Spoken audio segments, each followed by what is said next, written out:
Traders, welcome to Charts and Coffee and my absolutely wild. I've been working all night on class and webinar slides here.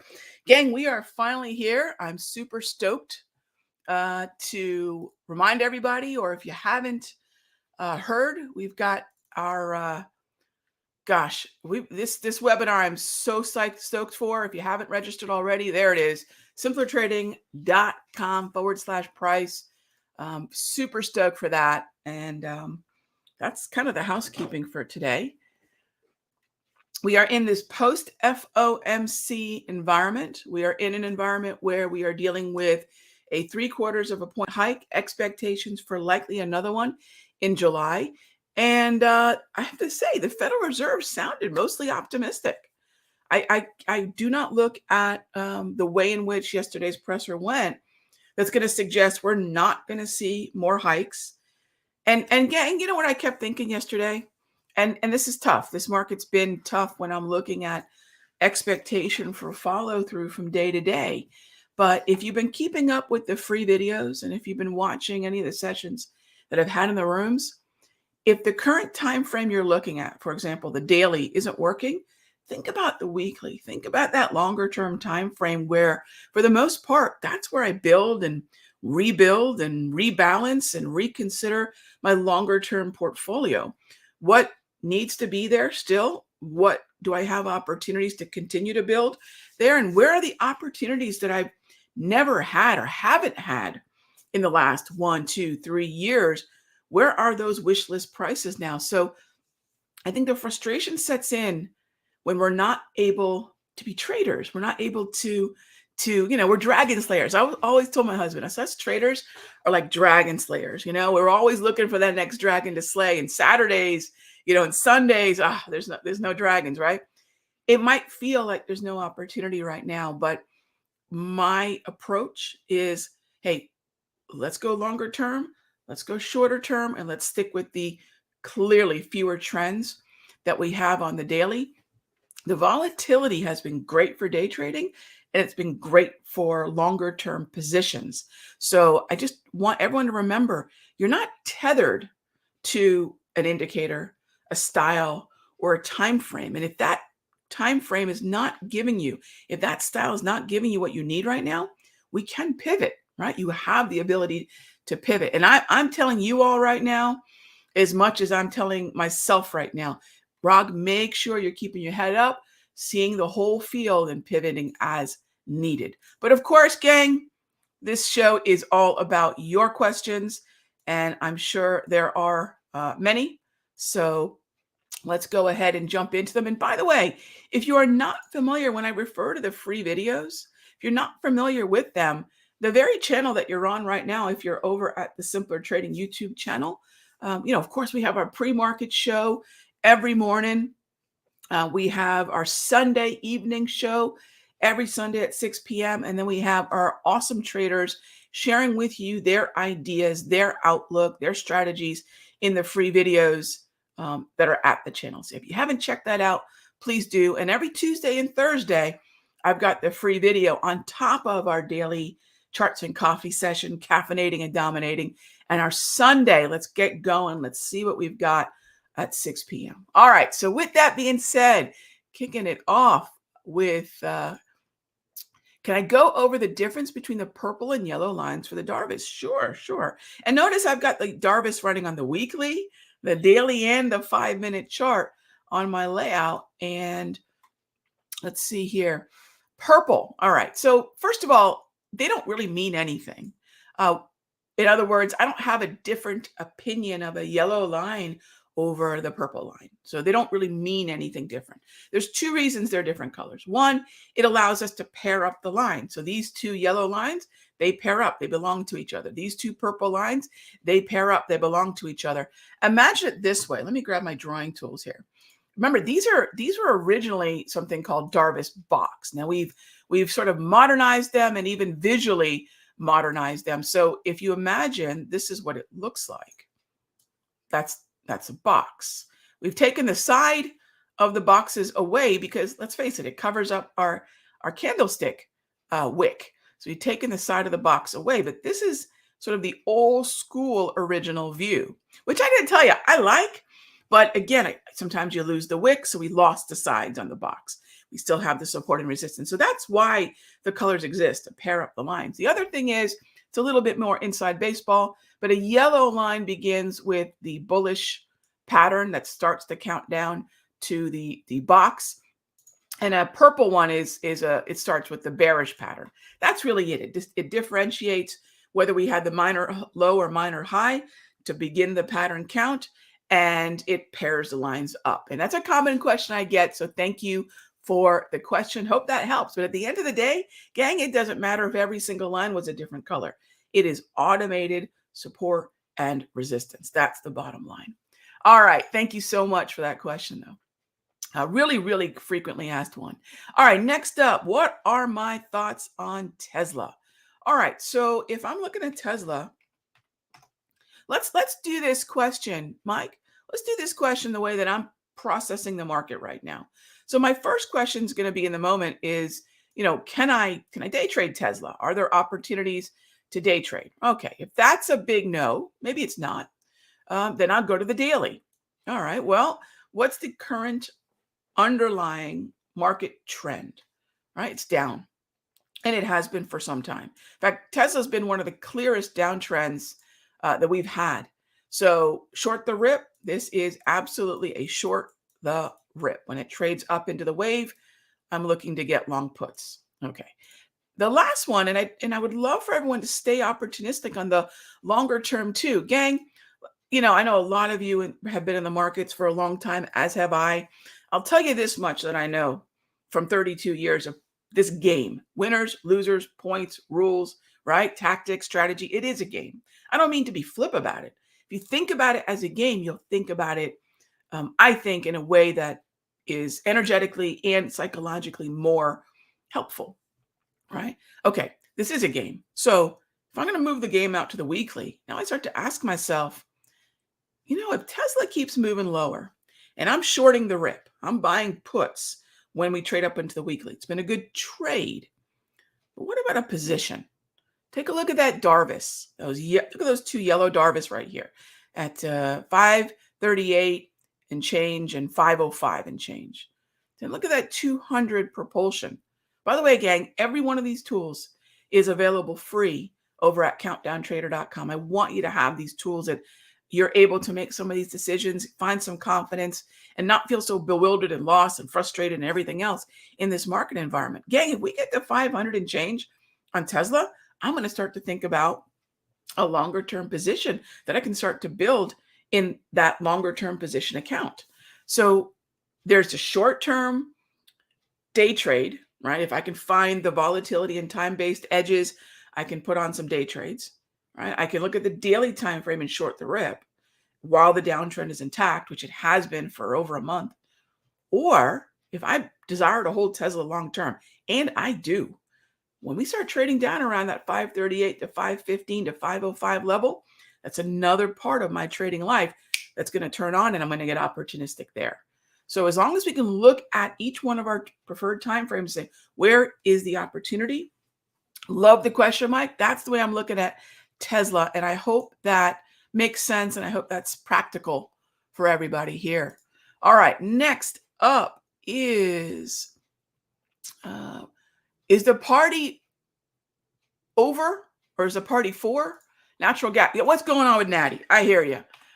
Arthur, there was way too much made of this rollover in Natty and even the weakness in crude, which we're seeing now, as if this is signs for the Federal Reserve to say back off their hawkish trajectory, as if. Neither one of these are actually moving because of economic cycle reasons. They're not moving because of even decreased demand reasons.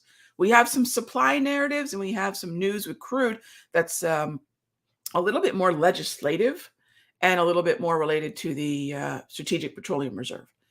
They are dips. Look at natty gas already coming back up.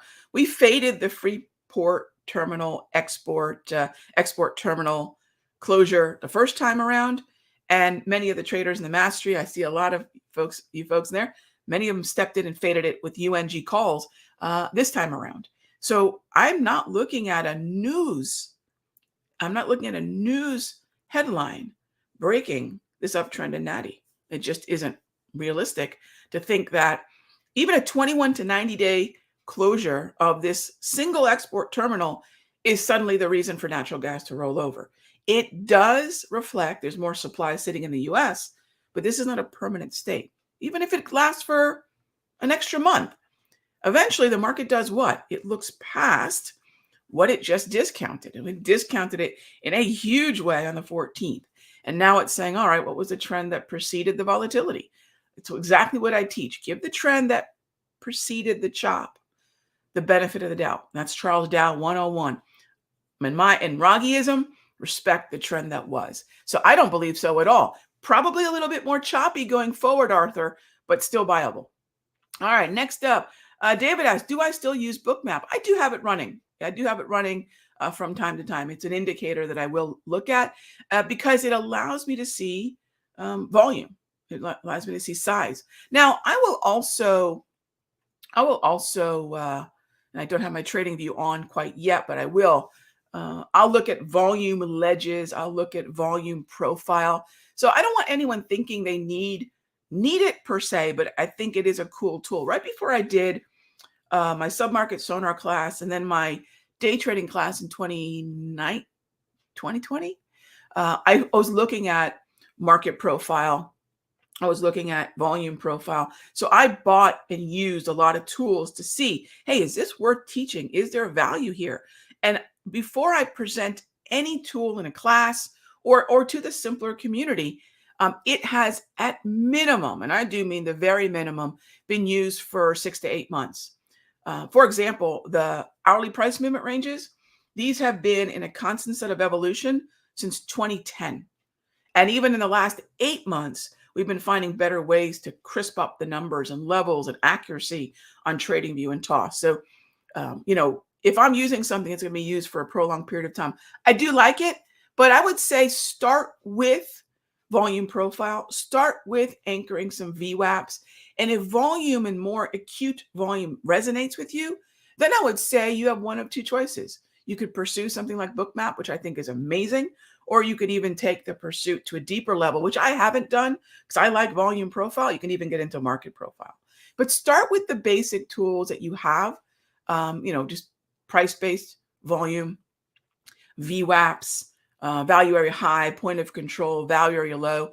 And if that really starts to move the needle, then David, I would take that deeper dive. I hope that helps. All right. Hey, Mark, is it possible that when I see many stocks in the same sector pulling back hard after an extended uptrend, like in oil, could it be a topping pattern?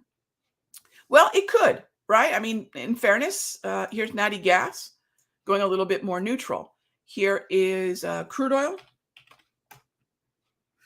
not going neutral at all, right? So if crude oil is not going neutral, Mark, I am not going to presume that the chop that I'm seeing in OIH, that's your oil services, that the slight bit of yellow that I'm seeing in XLE, not even enough for me to say that there's a neutral sentiment that's entrenched, not even the least bit yellow here.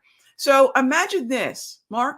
My basic answer is no, but I want to show you all, right? I mean, and by the way, same thing with the day trading class tonight. And again, for those of you that haven't registered, I want to show you all how it is that I'm looking at these levels, right?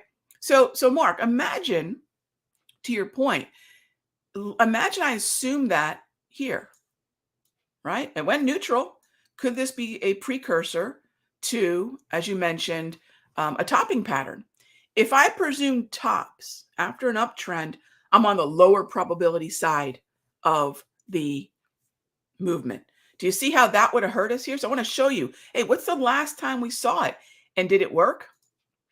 So Mark, I hope that makes sense. So I'm not going to do it here either.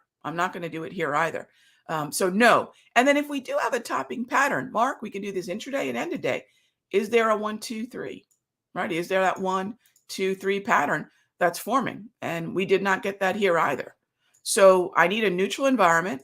Then I need to see maybe a pattern forming, but I'm always going to presume that a healthy uptrend that goes into chop or a compressed market environment is more likely to continue than it is to top and reverse. Does that make sense, everybody? And that's a great question mark. So I wanted to use a past example where we could have said that and how it just would have been a bad idea. Yeah. So the simple answer is I'm never going to presume it, but I'm open to looking for the pattern under the right environment. So thank you for the question. MRO, is it valid this morning? I'm going to keep an eye on MRO. I do like MRO, MPC, Wheezy. Yes, as long as we can keep to our paper cut levels and as long as I can keep to, well, the probability of this continuing. So much like Mark's question, here, what happened? Here, what happened? Here, what happened? Here, what happened? So yes, of course, there's always that one last trend trade. But our job as traders is to play probability, not guess that this is a top or this is a bottom, not guess at whether or not this is the pullback that keeps going lower or whether it's the one that's going to pull back, consolidate, and move higher. But I will say this, Wheezy, if crude oil and RBOB are still in uptrends, RB, and even Natty, if they're still overall heading higher, I'm not going to bet against oil stocks. So great question. Thanks so much. What's my take on IEF after the Fed news? All right. So IEF. So all my cards on the table, we've been short IEF for a bit, right? So when all the bottom picking bond traders said, hey, here's the low, what do? Here's our opportunity to get long puts, right? So just a different opinion. Some people look at a string of bullish momentum and say it's time to get long. Others say it's a retracement. Obviously, I'm a trend follower. What am I going to say?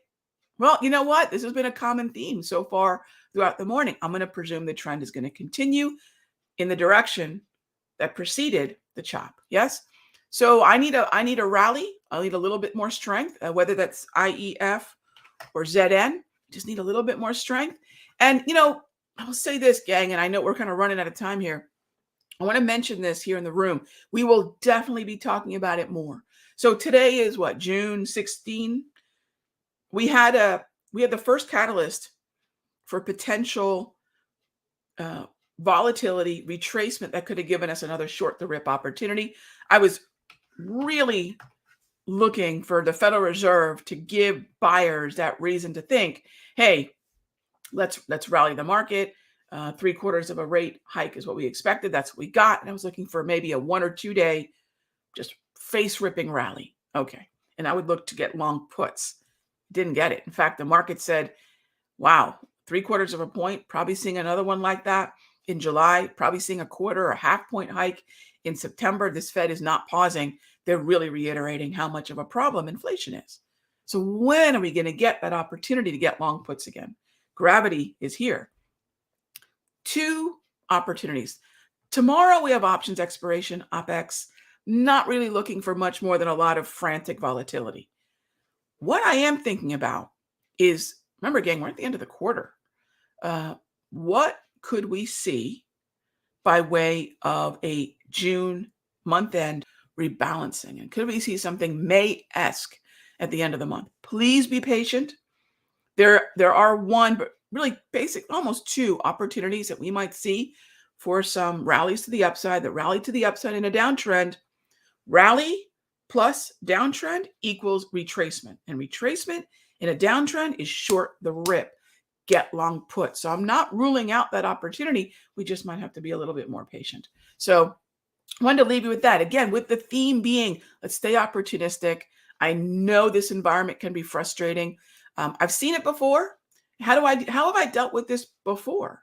Exactly how I'm telling you all now. Go out to the weekly chart. Look, when 08 happened, I freaked out like everybody else. And then I thought, take a breath, Rog. Where is the opportunity? And that's when I developed the V-score and said, how do I coattail the money flowing in and out of the market? I use volume, right? Okay. That was a weekly tactic.